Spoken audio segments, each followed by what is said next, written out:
Hey guys, it is day 94 and it is 48 degrees today. I'm out here in shorts, but to me, this feels great. I'm out here today in some Crossover Culture Fortune LPs. And here it is from the side. My balance is awful. And then from the other side, I became familiar with Crossover Culture when a Kentucky player, my favorite team, once the season was over, he kind of signed a deal with them, and I was really hoping for a signature shoe, and then I don't know, something fell through and that player ended up signing a different shoe deal with, I believe, Nike, but don't quote me on that. And at this point in time, I can't even remember who the player was, but at the time I was really excited about the shoes. At that point in time, I think the company had like 3 product offerings in the basketball space, and they were,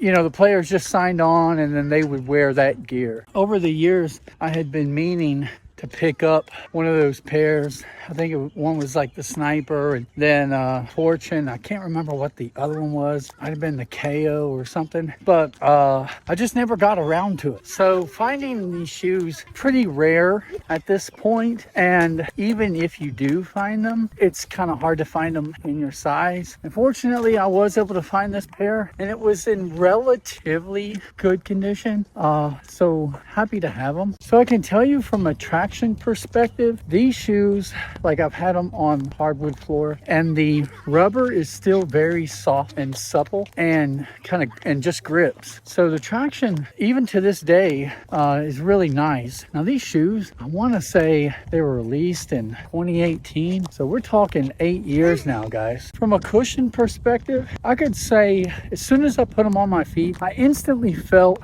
a good, nice cushion underneath the heel. Now the forefoot seemed very flexible and low to the ground. So I think you're going to kind of accommodate a lot of different players with this shoe.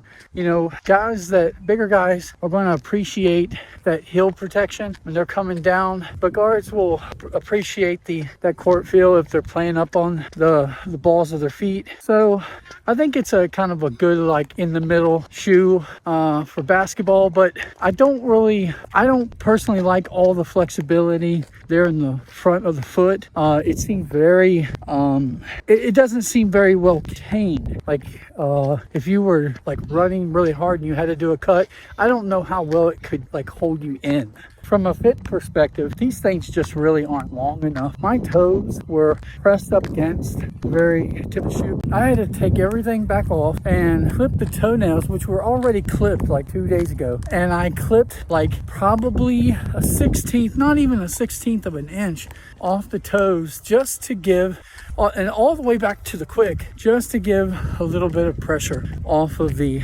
toe. And it helped, but it's still extremely short. So if you are interested in these shoes and you do find, or like you're looking on the used market, just save yourself some time and get the shoe that's half a size up. From a casual perspective, I like the feel of the upper. It's really nice to have the neoprene booty inside. It just hugs your foot, and then you have this like a knit upper, and then you've got these TPU panels. And I'm not really a fan of the TPU panels because it's kind of like digging into the ankle a little bit, and I had to put a band-aid on the ankle just to kind of provide a little bit more cushion there. The insole that they provide in this shoe is removable, and but it's actually got a little bit more of a substantial, like a heel pad.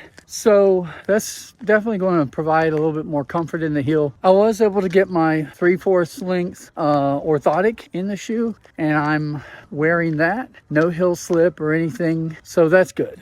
Now the part of this shoe that caught my attention, kind of just intrigued me, was this wishbone suspension that they were touting on the bottom of the shoe. And you can see it. It's just like a plastic piece, and underneath it looks like it's like a layer of foam with little ridges in it, and you can see through the panel. And I didn't really know exactly how that would all work out, but I found out in my case it didn't really matter anyway, because when I got the shoe, both panels already had little hairline cracks in it, all the way like separating it basically. So it was just a really thin, brittle piece of plastic that they put in from the back of the heel to the, I wouldn't say all the way through the forefoot and stuff. It was right to the ball of the foot almost. So if you were thinking of that as possibly like a spring plate of sorts or something, nothing like that. This is really just kind of a something to help with the rigidity of the shoe. But now 8 years later, that brittle piece of plastic where it's got those cracks, with every step that I take, the broken edges are kind of rubbing against each other and producing kind of a little squeak. So little crunchy squeak, kind of annoying. But from a performance outlook, it didn't really change. I don't think it would have really changed the performance of the shoe overall, because again, it was just a stabilizer and most of it is completely intact, and it's just like the back inch is the piece that's broken, and it happened relatively in the same place on both shoes. So again, that's kind of a design flaw. The plastic was just way too thin and brittle.